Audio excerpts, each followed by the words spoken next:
Hello, everyone. Welcome back to Behind the Pages with Maggie, breaking barriers one story at a time.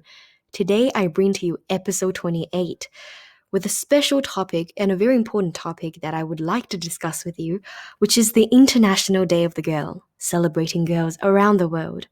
Now, this book is actually a collection of 9 stories written by Jessica D. Humphreys and the Honorable Rona Ambrose, illustrated by Simone Shin. So I think for the next 2 episodes as well, for each episode, I'll be including 3 stories each, and I really hope you enjoy it and really come to realize how important and significant it is that we all fight together, men and women, boys and girls, together for gender equality. Thank you so much, everyone. I really hope you enjoy it. And without further ado, let's begin the stories.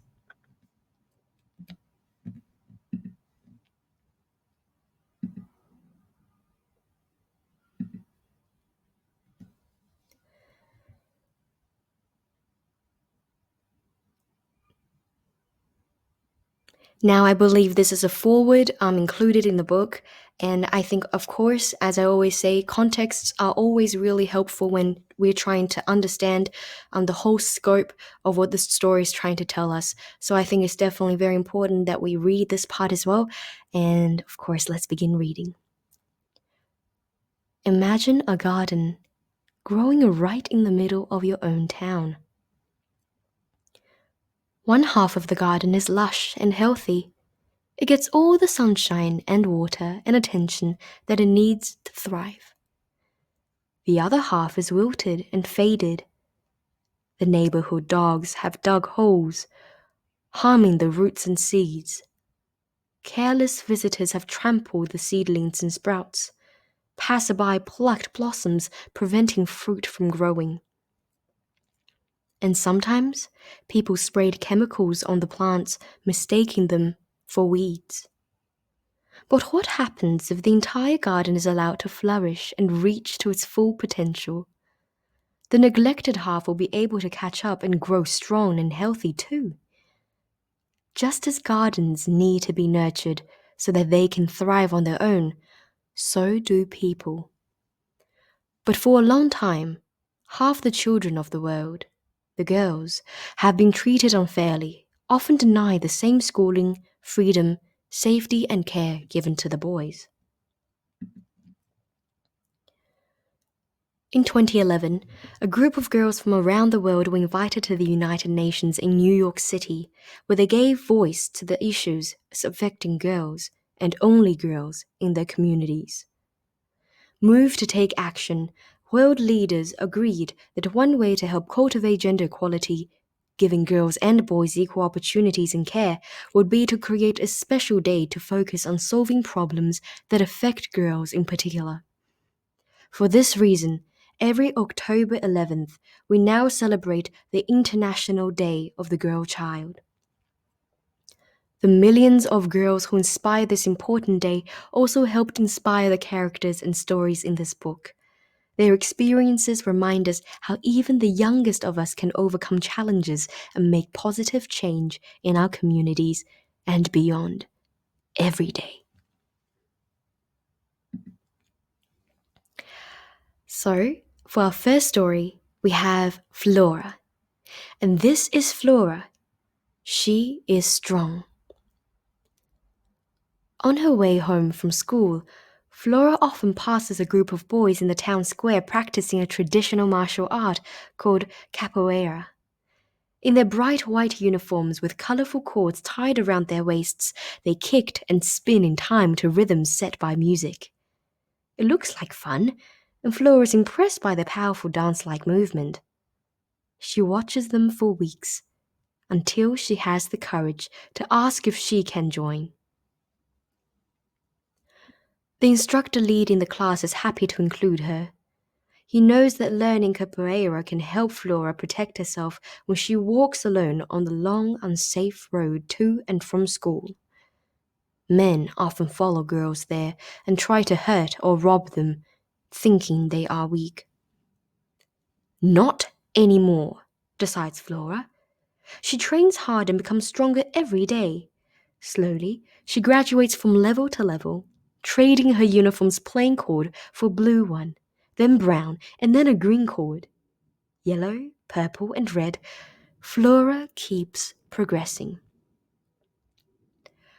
Flora plans to earn a white cord one day, the highest level a person can achieve, and she looks forward to the day when she can teach capoeira to other young girls in her community so they, too, will have fun while learning how to stay safe. Now, while Flora's story is set in the large South American country of Brazil, the unfortunate truth is that girls all around the world are at high risk of violence. Men and boys must be responsible for their own behavior, and everyone, men and women, boys and girls, can work together to stop gender-based violence. One way is to encourage girls to participate in martial arts and sports, which helps them develop valuable physical skills and confidence and changes attitudes by bringing girls and boys together as friends and teammates.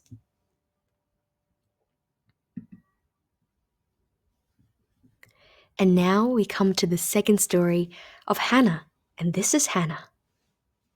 She is smart. Hannah loves books and spends every moment she can reading. She can't imagine what life would be like if she hadn't learned to read, and that could have easily happened. For 20 years, girls in Hannah's country were forbidden to attend school. Her mother had not been allowed an education, and neither had Hannah.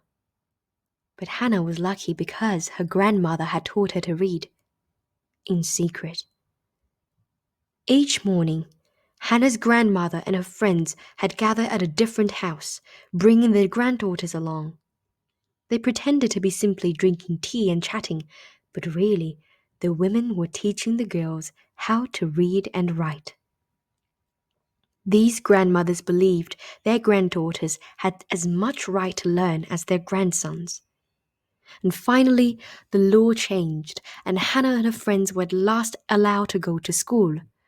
Although they sit on the dusty ground in tattered tents, while the nearby boys' school has proper classrooms, all the girls are excited to be learning. Hannah is looking forward to becoming a teacher and giving other girls the gift of literacy, just as her grandmother gave her. Now, around the world, millions of girls do not attend school. Sometimes this is because their families can't afford school fees or live too far from a school. Other times, as happened in Afghanistan, where Hannah's story takes place, it is because schooling for girls is forbidden by law or by custom. This is bad, not only for the girls but for everyone around them. Because when girls are educated, they have the tools to create a better future for themselves, their families, and their communities. Now for this episode, we come to story number 3. This is Abuja. She is creative. Abuja also enjoys watching her father work, so one day she asks him to teach her woodworking too. He shows her how to use his tools safely, and together they make a box to hold spices for her mother, and a toy for her baby brother. Abuja is proud of what she made, but now she wants to build something even more useful. One morning, Abuja overhears her older sister asking to stay home from school. She explains that her friends often miss their classes because there are no toilets at the high school. Students must use a nearby ditch or stream when they need to go, which makes the girls feel unsafe. Aha, thinks Abuja, who now knows what her next project should be. With the help of her father and his carpenters' guild, Abuja and her friends learn the basics of carpentry, measuring, sawing, and hammering. And within weeks, they all know enough to begin their project.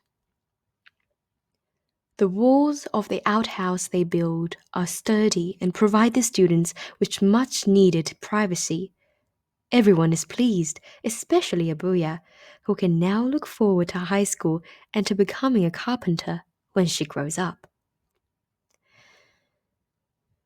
Now, in rural areas of Kenya and in many other countries around the world, up to half of the schools do not have basic toilet facilities. And without proper toilets, there is a lack of privacy which can be embarrassing as well as unsanitary and unsafe. As a result, many girls stop attending school. When washroom facilities are provided, girls are more likely to attend school regularly and get the education they deserve. So, these are the 3 stories we'll be reading for this episode 28 today, and I really hope you enjoyed all 3 of them, but most importantly, have learned something from each of these stories as to why it is so important for all of us to fight for gender equality. Thank you everyone so much for joining me today in listening to me reading in Behind the Pages with Mbangi, breaking barriers one story at a time. I can't wait to share the next 6 stories with you in our next 2 episodes. But for now, goodbye.